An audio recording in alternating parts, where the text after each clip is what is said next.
I'm Russ Milheim from the Direct. Thank you guys both for spending the time to talk with me about the show. I Thank you. I want to just dive right in. The end of the season, you have this incredible battle of Eregion. In crafting it, I was wondering, how overwhelming, if at all, was it, trying to live up to the pressure that there might have been for what the movies accomplished? Because some of those sieges are like things that people remember for a lifetime. So how did you approach this new set piece I think compared to those? unconsciously we've seen the movies, so I'm sure there is things that they are come to mind constantly. But at the same time, we really try to do our own thing based on what was written on paper. And there was no Siege of Eregion in the movies, and the movies don't portray either the Second Age, so it was a different time. I approach it like I try to make it give it the scope, make it cinematic, build the sets so the shots are interesting, but also very dramatic and very character driven and personal, and try to make it different. And then Alex had his lighting, but I mean, you can talk about it. The huge pieces to light, and Yeah, I mean, I think just breaking it down, I think I don't think either Charlotte or myself went into any of it, thinking about that legacy of what had come before or how the show would even be perceived, because what we're trying to do is just take what's on the page and make something that we feel proud of and that we feel is right for what the story is trying to tell. And so it's really about enormous amount of preparation and attention to detail and getting boots on the ground or in the mud in that case, and really just kind of going through piece by piece and trying to make every single part of it the best version of what it could be. When crafting the siege itself, were there any particular things that maybe you wanted to avoid in how everything played out and how you visualized it on screen compared to maybe other big battles, whether it be Lord of the Rings or really anything else? Like, what did you want to avoid and make unique about Eregion on screen? I want to make sure that it was always interesting, that you didn't get fed up with it. Because I have seen, and now I'm not talking about Jackson's films, but I've seen other films where I watch battles, and either I don't understand anything, or it's all too dark, I can't see anything because they don't light it properly, or it goes on for too long and it's too loud and you sort of don't really care. So we try to make sure that it was long, but not long enough so that we wouldn't have time to not want to see it anymore.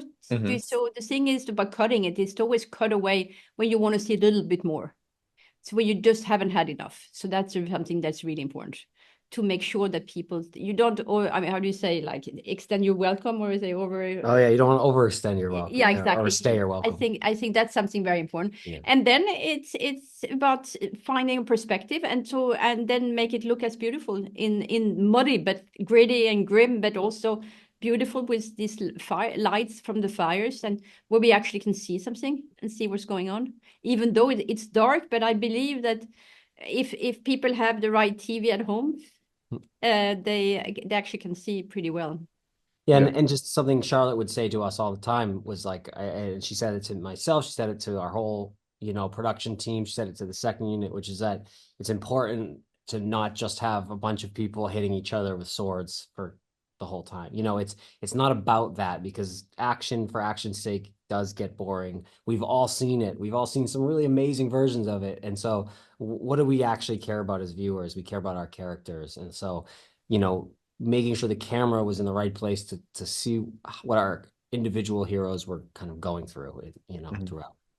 Have you guys already started to think about what the battle at Mount Doom might look like under your care? No comment, right? No I don't comment. know. I don't know. Hey, well, I had to ask. So last question for you.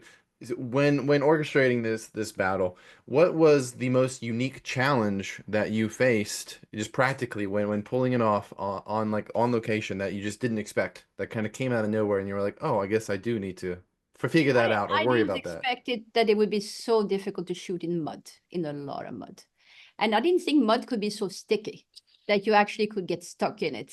Even sometimes the camera operator, if he was doing handheld, it was running, he couldn't even suddenly move anymore. And actors were falling into it, and it was gruesome. And on top of it, we even had more mud than we wanted because it rained all the time.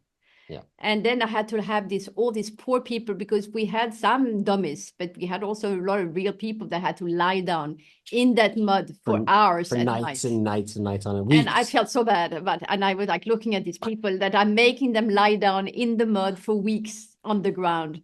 And it's actually horrible. Yeah. Yeah.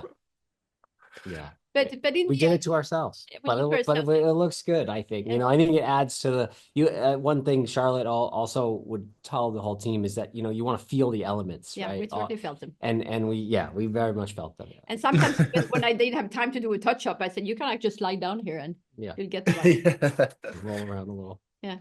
Well, thank you guys both for talking to me about the show. I really enjoyed season 2. I hope that you guys get to get your hands on season 3 and beyond. Great. Thank Thank you. you.